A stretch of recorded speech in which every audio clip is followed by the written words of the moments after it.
अस्सलाम वालेकुम। First year mathematics new book आई है, उसका चैप्टर नंबर 4 स्टार्ट करने जा रहे हैं हम, जिसका नाम मैट्रिसेस एंड डिटर्मिनेंट है। इसमें ये जो फर्स्ट लेक्चर है हमारा, ये बेसिक मैट्रिसेस के बारे में डेवलप किया गया है कि मैट्रिसेस कहाँ से आती हैं, कैसे बनती हैं, कैसे डेवलप हुई। तो ये उन बच्चों के लिए लेक्चर है जो कंसेप्चुअली बेस्ड स्टडी करते हैं, जो हर एक चीज़ को, बुक की हर एक हेडिंग को पढ़ना चाहते हैं, डेवलप करना चाहते हैं। तो मैंने सारी बुक्स की हेडिंग्स जो थ्योरी है वो मैंने राइट की है, ताकि उन बच्चों के लिए जो बच्चे कंसेप्टली रीड करना चाहते हैं और उनके लिए बहुत ये एक सीरीज़ जो है हमारी जो चल रही है, ये इंशाल्लाह बहुत फ़ायदेमंद साबित होगी। तो सबसे पहले जो मेरे माइंड में जो सवाल आता है, जो मैंने ये सवाल अपने आप से पूछा कि मैट्रिसेस कहाँ से आते हैं और कैसे बने, मतलब इसकी इब्तिदा कैसे हुई। तो मेरे पास जो जवाब आया रिसर्च करने के बाद, रीड करने के बाद, वो ये था कि एक टेबुलर इन्फॉर्मेशन जो है, मिसाल के तौर पे एक मैंने टेबल बनाया है जिसमें पाकिस्तानी बॉलर्स के स्टैट्स को मद्देनज़र रखा गया है। जैसे क्रिकेट में आपने ये अक्सर टेबल देखा होगा कि मोहम्मद आमिर ने 6 ओवर्स करवाए, 2 मेडन किए, 16 रन कंसीड किए और 3 विकेट्स ली। इसी तरह बाकी बॉलर्स का भी लिखा हुआ है। जब ये टेबुलर इन्फॉर्मेशन को हम हेडिंग्स को रिमूव करते हैं, ये हेडिंग हमने रिमूव कर दी, ये हेडिंग हमने रिमूव कर दी, जो नंबर थे हमने उन्हें इनक्लोज कर दिया ब्रैकेट के अंदर, यानी ब्रैकेट के अंदर बंद कर दिया। तो जब हम टेबुलर इन्फॉर्मेशन को ब्रैकेट में क्लोज करते हैं तो हमारे पास मैट्रिक्स डेवलप होती है। ये एक मैट्रिक्स है और मैंने यहाँ पे लिखा भी है ताकि आपको आसानी रहे। और ये टेबुलर इन्फॉर्मेशन जो है मैट्रिक्स की रिप्रेजेंटेशन है। तो जब हम एक टेबुलर इन्फॉर्मेशन को विदाउट हेडिंग रिप्रेजेंट करते हैं तो मैट्रिक्स डेवलप होती है। इसी तरह एक और एग्जांपल देखते हैं। जी, एक और एग्जांपल हमारे पास, मिसाल के तौर पे ये आपका फर्स्ट ईयर का रिज़ल्ट कार्ड है जिसमें सब्जेक्ट्स मेंशन किए गए हैं और उनके नंबर्स ऑब्टेन मेंशन किए गए हैं। जब हम इस टेबुलर इन्फॉर्मेशन की हेडिंग्स को रिमूव कर देंगे और नंबर्स को राइट करेंगे, क्लोज इन अ ब्रैकेट करेंगे, तो हमारे पास मैट्रिक्स आ जाएगी। इसी तरह हमारे पास सेकंड ईयर का रिज़ल्ट कार्ड है, उसकी हेडिंग्स को रिमूव करेंगे तो हमारे पास एक मैट्रिक्स डेवलप होगी। अब हम यहाँ पे एक ऑपरेशन कर सकते हैं जो ऐड कर सकते हैं, तो हमारे पास फर्स्ट ईयर और सेकंड ईयर के नंबर इकट्ठे होके आ सकते हैं। तो हमने यहाँ से ये सीखा कि जब एक टेबुलर इन्फॉर्मेशन को हम विदाउट हेडिंग रिप्रेजेंट करते हैं तो वो मैट्रिक्स डेवलप होती है और वो हमारे लिए आसानी पैदा करती है ताकि हमारे पास रिजल्ट्स आसानी से नज़र आ सकें और हमारे पास ये थ्योरी डेवलप हो सके। जी, अब दूसरी जो वजह है वो मैट्रिक्स बनने की, वो है सिस्टम ऑफ लीनियर इक्वेशन। जैसे हमारे पास एक लीनियर इक्वेशन है 3x + 2y = 5, 4x + 3y = 7। ये 9th क्लास में आपने पढ़ा होगा। तो इसमें हम क्या यूज़ करते हैं, हम इन मेथड से सॉल्व कर सकते हैं इक्वेशंस को। Cross multiplication method, elimination method, equating the coefficient by graphic method, ये सारे मेथड्स ये हैं कि लीनियर इक्वेशंस को सॉल्व कर सकते हैं। लेकिन हमने 9th क्लास में क्रैमर रूल भी इस्तेमाल किया था, तो हमें ये पता लगा कि हम मैट्रिसेस को, लीनियर इक्वेशंस को सॉल्यूशन निकालने के लिए मैट्रिसेस का भी यूज़ कर सकते हैं। चलो यहाँ पे तो बहुत आसानी से चीज़ें डेवलप हो जाएंगी और जवाब आ जाएंगे। जब आप कंसीडर करें कि linear system of linear equation, जब हमारे पास मोर देन 4 वेरिएबल्स या मोर देन 3 वेरिएबल्स कंटेन करता है और इसमें इक्वेशंस को ज़्यादा इक्वेशंस आ जाती हैं, तो उसको सॉल्व करने के लिए ये जो मेथड्स हैं ये बहुत मुश्किल पैदा करेंगे। बहुत ज़्यादा डिफ़िकल्ट हो जाएगा हमारे लिए इन सब का सॉल्यूशन निकालना। तो इनको जब हम कोएफिशिएंट को हम जब मैट्रिक्स की फॉर्म में लिखते हैं, जैसे 2, 3, 1, जिसके साथ कुछ नहीं होता वहाँ 1 होता है, 5, तो ये हमने सारे कोएफिशिएंट लिख लिए हैं सबके और ये हमने डेवलप कर ली एक मैट्रिक्स। तो हम इस चैप्टर में ये भी सीखेंगे कि हम किस तरह, जी, हम इस सिस्टम को सॉल्व करने के लिए हम इस यूनिट में बहुत से प्रोसेस सीखेंगे जिसमें हम इन सिस्टम्स को सॉल्व करेंगे और इनका सॉल्यूशंस निकालेंगे जो कि इस इक्वेशंस को सेटिस्फाई करेंगे। तो हमने दूसरी वजह ये सीखी कि एक लीनियर इक्वेशन के जब एक से ज़्यादा लीनियर इक्वेशंस आती हैं तो हमारे पास मैट्रिक्स वहाँ भी यूज़ होती हैं to find the solution of linear equations. तो ये हमारे पास दो वजह आ गई। पहली, हमने ये सीखा कि टेबुलर इन्फॉर्मेशन को हमने क्या करना है, हमने टेबुलर इन्फॉर्मेशन को विदाउट हेडिंग रिप्रेजेंट करने के लिए मैट्रिक्स यूज़ होती है। और दूसरी, सिस्टम ऑफ लीनियर इक्वेशन को सॉल्व करने के लिए यहाँ आसानी से सॉल्व हो जाएंगे बाकी मेथड से, यहाँ वो दूसरे मेथड्स बहुत सिंपलिसिटी पैदा कर देंगे आपके लिए। तो वो हमारे लिए मैट्रिक्स आसानी कर देती है और उसको सॉल्व करने के लिए हमारे पास एक प्रोसेस होता है, एक डिफरेंट मेथड्स हैं जिससे हम एक बहुत बड़े से सिस्टम ऑफ लीनियर इक्वेशंस को सॉल्व कर लेते हैं। तो हमने ये दो वजह सीखी हैं कि मैट्रिक्स, एक तो टेबुलर इन्फॉर्मेशन को और दूसरा सिस्टम ऑफ लीनियर इक्वेशंस को सॉल्व करने के लिए मैट्रिक्स को यूज़ किया जाता है और मैट्रिक्स यहाँ से डेवलप हुई। ये हमारी बुक का पहला पैराग्राफ है जो कुछ बातें लिखी हुई हैं जो एमसीक्यूज़ के तौर पे हमारे लिए बहुत काम आ सकती हैं। जैसे कि first time matrix word used by English mathematician James Sylvester. तो आपने ये याद रखना है कि जो फर्स्ट टाइम जो मैट्रिक्स का वर्ड जिसने यूज़ किया था, तो एमसीक्यूज़ बन सकता है कि who use the first time word matrix. तो आपने ये याद रखना है कि इंग्लिश मैथमेटिशियन जेम्स सिल्वेस्टर और उसकी डेट ऑफ बर्थ। अगर डेट ऑफ बर्थ मेंशन हुई है तो इसका मतलब ये हुआ कि वो एमसीक्यूज़ में आ सकती है। अच्छा, थ्योरी जो डेवलप की मैट्रिक्स की वो किसने की? आर्थर कैले ने की। उसकी डेट ऑफ बर्थ 1821 से 1895। अच्छा, उसके बाद डिटर्मिनेंट के बारे में लिखा हुआ है कि जैपनीज़ मैथमेटिशियन थे, उन्होंने ये डेवलप किया, और जर्मन मैथमेटिशियन थे। ये दोनों ने मिलके क्रेडिट जाता है इनकी इन्वेंशन ऑफ डिटर्मिनेंट, यानी कि इन डिटर्मिनेंट को इन्वेंट करने वाले ये दो मैथमेटिशियन थे जिनका नाम आपने याद रखना है, उनकी डेट ऑफ बर्थ आपने याद रखनी है। जैसे सेकिकोवा जापानीज़ मैथमेटिशियन थे, ये आपने याद रखना है। लेबनीज़ हमारे पास जर्मन मैथमेटिशियन थे, ये आपने याद रखना है, क्योंकि ये चीज़ एमसीक्यूज़ के तौर पे पूछी जा सकती है। और हमारे पास जे डॉट क्रैमर ने एम्प्लॉयड किया डिटर्मिनेंट को successfully for solving the system of linear equation. तो सिस्टम ऑफ लीनियर इक्वेशन को सॉल्व करने के लिए किसने काम किया? वो जे क्रैमर ने अपने मेथड क्रैमर रूल से सॉल्व किया हमारे पास सिस्टम ऑफ लीनियर इक्वेशंस को। तो ये कॉन्सेप्ट है, आपने ये बातें याद रखनी है, एमसीक्यूज़ के लिए बहुत ज़रूरी हैं। जो एमसीक्यूज़ यहाँ से आ सकते हैं, और आपने डेट ऑफ बर्थ इनकी याद रखनी है, और सबका काम याद रखना है कि कौन किस कहाँ से था और क्या उसने डेवलप किया।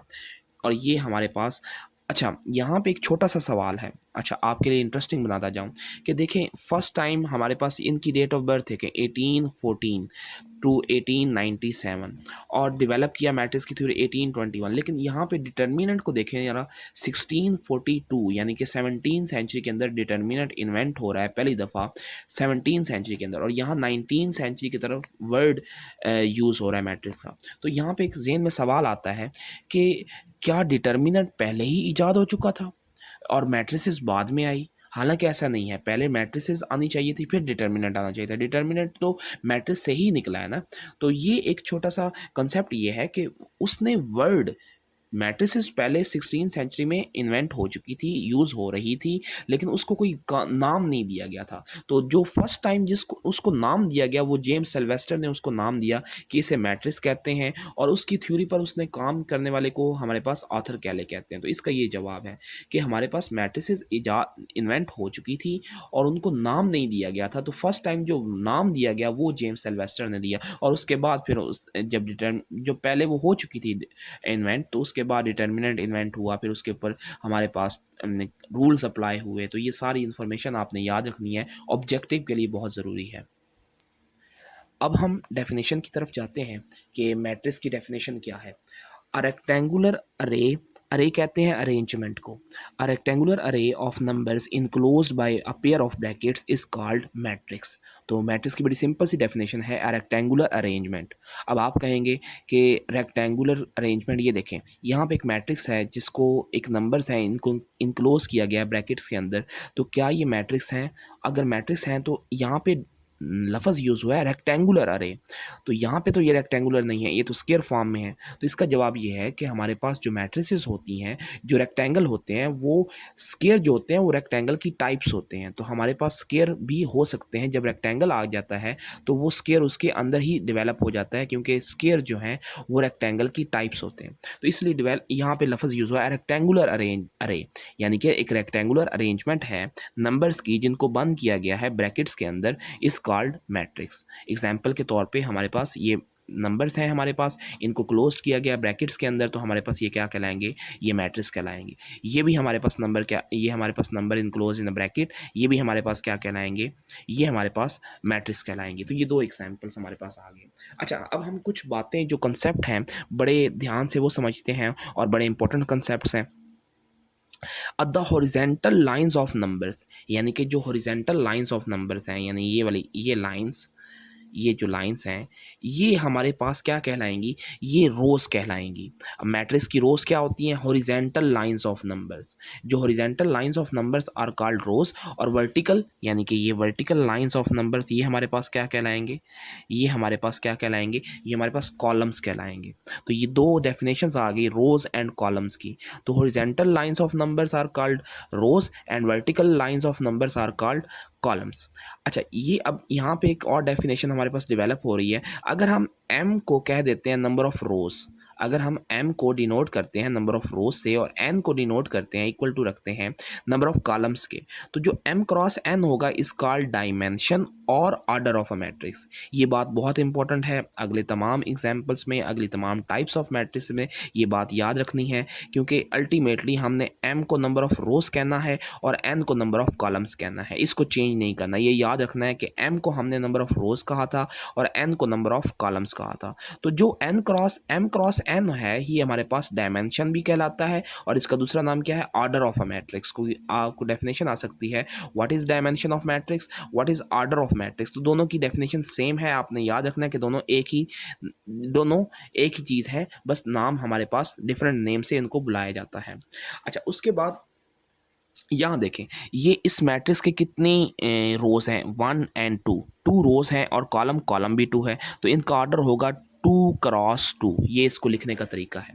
इसी तरह इस मैट्रिक्स का ऑर्डर कितना होगा, ऑर्डर होगा, इस मैट्रिक्स में कितनी रोज़ हैं, 1 2 3, 3 रोज़ हैं और 2 कॉलम्स हैं, तो इसका ऑर्डर होगा 3 क्रॉस 2। आपने याद रखना है, हम हमेशा रोज़ को पहले लिखते हैं और कॉलम्स को बाद में लिखते हैं, तो ये याद रखना है। इस मैट्रिक्स का ऑर्डर क्या होगा, इस मैट्रिक्स का ऑर्डर 3 क्रॉस 2 होगा। क्यों, क्योंकि इसमें 3 रोज़ हैं और 2 कॉलम्स हैं, हमेशा रोज़ को पहले लिखना है, कॉलम को बाद में लिखना है। तो हमारे पास ये क्या कहलाता है कि ये हमारे पास ऑर्डर कहलाता है। इसी तरह एक चौथा पॉइंट हमारे पास क्या है, हमारे पास फोर्थ पॉइंट है, the product of m cross n represent the number of elements. मिसाल के तौर पे इसका ऑर्डर हमारे पास क्या था, 2 क्रॉस 2 था, तो इनका प्रोडक्ट क्या हुआ, 4, तो इसके अंदर 4 एलिमेंट्स होंगे। इसका ऑर्डर क्या था, 3 क्रॉस 2 था, तो इसके अंदर 3 क्रॉस 2 कितना होता है, 6, यानी कि इसके अंदर 6 एलिमेंट्स होंगे, 1 2 3 4 5 6। तो हमारे पास एक पॉइंट आता है जो हमने याद रखने के लिए हमारे पास बाद में यूज़ होगा कि product of m cross n represent the number of elements. और आखिरी पॉइंट हमारे पास ये है कि number of numbers use in rows, जो नंबर यूज़ होते हैं रोज़ में और कॉलम्स में, हम उन्हें क्या कहते हैं, हम उन्हें एंट्रीज़ भी कहते हैं या हम उन्हें एलिमेंट्स कहते हैं। तो ये याद रखना है कि जो नंबर यूज़ होते हैं मैट्रिक्स के अंदर उन्हें हम एंट्रीज़ कहते हैं या हम उनको एलिमेंट्स कहते हैं। तो जो ऑथर होगा, जो बुक लिखने वाले होंगे, जब वो एलिमेंट्स का या एंट्रीज़ का लफ्ज़ यूज़ करेंगे तो हमें समझ जाना चाहिए कि वो मैट्रिक्स के एलिमेंट्स की बात कर रहे हैं, मैट्रिक्स के अंदर जो नंबर्स लिखे हुए हैं उनकी बात कर रहे हैं। तो ये भी आपके बात याद रखनी है। तो मैंने जितनी भी थ्योरी थी, जितनी भी बुक की थ्योरी थी, वो मैंने पॉइंट्स की फॉर्म में बना दी है ताकि आप लोगों के लिए आसानी हो। और ये जो नोट्स डेवलप किए हैं मैंने, ये भी आपको मिल सकते हैं। आप मुझे व्हाट्सएप पर कांटेक्ट करें, मैं आपको ये नोट्स भी आपको शेयर कर दूँगा। अब हम जनरल डेफिनेशन देखेंगे मैट्रिक्स की कि ये क्या होती है। दो तरह की डेफिनेशन आ सकती है। जब डिफ़ाइन करें मैट्रिक्स तो आप पहले वाली डेफिनेशन को डिफ़ाइन कर सकते हैं। अगर वो प्रिसाइज़ कर दे कि जनरल डेफिनेशन ऑफ मैट्रिक्स को डिफ़ाइन करें तो फिर आपको ये डेफिनेशन लिखनी पड़ेगी। और ये डेफिनेशन बड़े ध्यान से सीखनी है क्योंकि बहुत सारे न्यू टर्म्स आएंगी। ये आई एंड जे आएगा, ये क्या चीज़ होती है और ये किस तरह से डेवलप होती है, ये क्या लिखा हुआ है, ये बड़े ध्यान से समझना है। क्योंकि अगर ये समझ आ गया तो फिर आपको टाइप्स ऑफ मैट्रिक्स भी उसने जर्नल में ही डिफ़ाइन किए हैं, तो वो भी बड़ी आसानी से समझ आ जाएंगी चीज़ें। तो जनरल डेफिनेशन हम पढ़ लेते हैं। अ ब्रैकेटेड रेक्टेंगुलर अरे of m cross n elements. आपको समझ आ रही है? अब ब्रैकेटेड यानी एक ब्रैकेट है, रेक्टेंगुलर है, अरेंजमेंट रेक्टेंगुलर अरेंजमेंट सारी हुई है, of m cross n elements, यानी m रोज़ हैं और n कॉलम हैं। अब m कितने हम नहीं जानते, n कितने हम नहीं जानते, ये जर्नल डेफिनेशन हो रही है। m 1 भी हो सकता है, 2 भी हो सकते हैं, 3 भी हो सकते हैं, 10 भी हो सकते हैं, 15 भी हो सकते हैं, तो हम नहीं जानते। ये एक जर्नल बात हो रही है क्योंकि जर्नल डेफिनेशन है। तो m और n रोज़ और कॉलम्स हैं, अब हम उनकी तादाद नहीं जानते, वो बहुत सारे हो सकते हैं, वो थोड़े से हो सकते हैं। अच्छा, उनके एलिमेंट्स हैं, एलिमेंट्स कितने हैं? आई जे की फॉर्म में है, ए आई जे की फॉर्म में उसके एलिमेंट्स हैं, यानी कि आई जो है वो रिप्रेजेंट करेगा नंबर ऑफ़ रोज़ को। मैंने यहाँ पे लिख भी दिया है, आई जो है रिप्रेजेंट करता है नंबर ऑफ़ रोज़ को और जे रिप्रेजेंट करता है नंबर ऑफ़ कॉलम्स को। तो एक उनके एलिमेंट्स हैं आई और जे की फॉर्म में, और आई जो है रोज़ है, रोज़ कितनी है? एम, यानी 1 2 3 4 5 6 7 कहाँ तक जाएंगी? एम तक, और एम की तादाद हमें नहीं पता क्योंकि हम जनरल डिस्कस कर रहे हैं। जे कितने हैं? 1 2 3 4 5 6 7 8 9 10 हमें नहीं पता वो कितने हैं, वो एन तक हमारे पास करेंगे। तो जब हम ब्रैकेटेड करते हैं rectangular arrangement of M cross N elements, यानी कि ए आई जे को arrange in are M rows and N columns, arrange हम कर रहे हैं एम रोज और एन कॉलम्स में, तो हम उसको इस तरह से रिप्रेजेंट करते हैं। मैं इसको पढ़ने का तरीका ज़रा सीखिएगा। A11 यानी पहली रो का पहला एलिमेंट है, और पहली रो का दूसरा एलिमेंट है, पहली रो का तीसरा एलिमेंट है, या हम जे की फॉर्म में पढ़ें, अगर कॉलम की फॉर्म में पढ़ें, पहले कॉलम का पहला एलिमेंट है, दूसरे कॉलम का पहला एलिमेंट है, तीसरे कॉलम का पहला एलिमेंट है। तो इस तरह से हम आई और जे की फॉर्म में इनको पढ़ते हैं। तो हम क्या पढ़ेंगे? A11, A12, A13 यानी पहली रो का तीसरा एलिमेंट है, और ये कहाँ तक जाएंगे? पहली रो जाएगी एन कॉलम तक, क्योंकि हमारे पास कॉलम कितने हैं? एक कॉलम, दूसरा, तीसरा, इसी तरह 4 5 6 7। ये डॉट्स किसको रिप्रेजेंट करते हैं? इन्हें हम एलिप्सिस कहते हैं, और ये रिप्रेजेंट करते हैं सो ऑन, यानी कि चल रही है चीज़। तो ये कहाँ तक जाएंगे? ये हमारे पास जाएंगे एन तक। अब एन क्या है? नंबर ऑफ़ कॉलम्स हैं, और कॉलम्स हम नहीं जानते, एक कॉलम 2 3 4 5 6 7 हम नहीं जानते कितने हैं, लेकिन एन जानते हैं कि एन तक जा रहे हैं।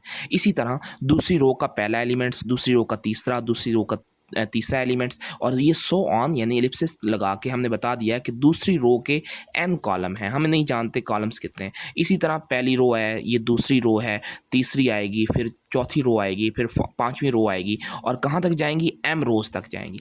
तो एम रोज का पहला एलिमेंट, एम रोज का दूसरा एलिमेंट, एम रोज का तीसरा एलिमेंट, और एम रोज का एन एलिमेंट, यानी कि एम रोज हैं और एन कॉलम्स हैं। तो इस तरह हम ए आई जे हमारे पास रोज को रिप्रेजेंट करता है, और जे हमारे पास रिप्रेजेंट करता है कॉलम्स को। Is called M by N matrix, और इसको रिटर्न कैसे करते हैं? एम क्रॉस एन लिखते हैं, लेकिन पढ़ते हम कैसे हैं? M by N matrix. इस एम क्रॉस एन का मतलब होता है एम बाई एन मैट्रिक्स, ये आपने याद रखना है। तो ये जनरल डेफिनेशन है मैट्रिक्स की, कि हम जनरली मैट्रिक्स को कैसे रिप्रेजेंट करते हैं। अच्छा, इसी को हम अगर शॉर्ट फॉर्म में लिखें, इसकी शॉर्ट फॉर्म ये होगी, to write the matrix short form A I J M cross N, यानी एक मैट्रिक्स है जिसके अंदर आई जे यानी कि उसके रोज और कॉलम्स के नंबर्स हैं, और उसका ऑर्डर कितना है? एम क्रॉस एन, यानी एम उसके अंदर नंबर ऑफ रोज हैं, और एन उसके अंदर नंबर ऑफ कॉलम्स हैं। तो ये हमारे पास शॉर्ट फॉर्म है। अभी हम एग्जाम्पल देखते हैं, उसके ज़रिए आपको वाज़ेह हो जाएगा कि शॉर्ट फॉर्म का क्या मतलब है। नेक्स्ट हमारे पास the matrix are usually represented by capital letters. तो हम मैट्रिक्स को किससे रिप्रेजेंट करते हैं? ये एमसीक्यूज भी आ सकता है, वैसे भी आपको पता होना चाहिए। अगर आप डेफिनेशन लिख रहे हैं तो आप उसमें एक पॉइंट ऐड कर सकते हैं, एक खूबसूरती हो जाएगी, डेफिनेशन थोड़ी सी लेंथी हो जाएगी, आपको समझ आ जाएगी चीज़ें, और चेक करने वाले को भी पता लगेगा कि आपने कुछ ना कुछ पढ़ा है। और दूसरी चीज़ हमारे पास ये याद रखनी है कि द स्मॉल लेटर्स, जो स्मॉल लेटर्स होते हैं A B C L M N, या A1 A2 A12 A13, ये सारे क्या रिप्रेजेंट करते हैं? ये एंट्रीज को रिप्रेजेंट करते हैं, मैट्रिक्स की एंट्रीज को रिप्रेजेंट करते हैं। नेक्स्ट हमारे पास एग्जांपल वही शॉर्ट फॉर्म लिखी हुई है। एक मैट्रिक्स है आई जे 2 क्रॉस 3, यानी 2/3, 2 रोज हैं और 3 कॉलम्स हैं। कितनी रोज हैं? 1 और 2, यानी A11, और कॉलम कितने हैं? 3 तक। तो A11 पहली रो का पहला एलिमेंट, पहली रो का दूसरा एलिमेंट, पहली रो का तीसरा एलिमेंट, 3 हैं तो 3 तक जाना है। और दूसरी रो का पहला एलिमेंट, दूसरी रो का दूसरा एलिमेंट, दूसरी रो का तीसरा एलिमेंट, तो इसके अंदर 2 रोज हैं और 3 कॉलम्स हैं। तो इसे हम इस तरह से शॉर्ट फॉर्म, अब यहाँ कोई भी वैल्यू आ जाए तो आप इसको ओपन कर सकते हैं। अगर 4 क्रॉस 3 आ जाए तो आप क्या कर देंगे? आपको समझ आ गई होगी कि आपने क्या करना है। इसी तरह हमारे पास एक और ये बॉक्स है, बुक के अंदर बॉक्स बना हुआ है, ये डेफिनेशन हमारे पास आ सकती है। Real matrix, the matrix a is called real matrix if all of its elements are real. ये बात याद रखनी है। अगर रियल मैट्रिक्स की डेफिनेशन आ गई तो आपने याद रखना है कि आपने क्या करना है। जैसे मिसाल के तौर पे एक मैट्रिक्स ले लेते हैं 1 0 -2 और 5। ये मैट्रिक्स क्या होगी? रियल मैट्रिक्स है, बिकॉज इसके अंदर जो हमारे पास एलिमेंट्स हैं वो तमाम के तमाम रियल नंबर्स हैं। तो एक ऐसी मैट्रिक्स जिसके तमाम एंट्रीज, तमाम एलिमेंट्स रियल आते हैं, वो हमारे पास क्या कहलाएगी? रियल मैट्रिक्स कहलाएगी। तो ये एमसीक्यूज़ के तौर पे आपने याद कर लेना है। तो हमारा ये आज का लेक्चर यहाँ पे वाइंड अप होता है। और आज हमने क्या सीखा है कि मैट्रिक्स कहाँ से डेवलप हुई, उसकी दो वजूहात सीखी हैं, फिर मैट्रिक्स की डेफिनेशन सीखी है, उसकी कुछ बातें, आर्डर क्या होता है, रोज़ क्या होती हैं, कॉलम्स क्या होते हैं, और इसी तरह से फिर हमने क्या सीखा, जनरल डेफिनेशन हमने सीखी। उसके बाद मैट्रिक्स को कैसे रिप्रेजेंट किया जाता है, और ये सारी चीज़ें हमने आज के लेक्चर में सीखी हैं। इस तरह अगर आपके पास कोई क्वेश्चन हो तो आप कमेंट्स में कर सकते हैं, आप मुझसे पूछ सकते हैं, इंशाल्लाह आपको रिप्लाई मिलेगा और ये सीरीज़ आगे चलेगी। और अगर आप साथ साथ चलेंगे मेरे, तो मैं आपसे यकीन दिलाता हूँ कि आप बहुत अच्छे मार्क्स गेन कर सकेंगे अपनी फ़र्स्ट ईयर में। बुक मुश्किल नहीं है, बहुत इंटरेस्टिंग है, कंसेप्चुअल बेस अगर आप स्टडी करते हैं आपको सारा, फिर आपको रट्टा लगाने की ज़रूरत नहीं पड़ेगी। आपको कोई भी क्वेश्चन आ जाता है तो आप ईज़िली उसको सॉल्व आउट कर सकते हैं।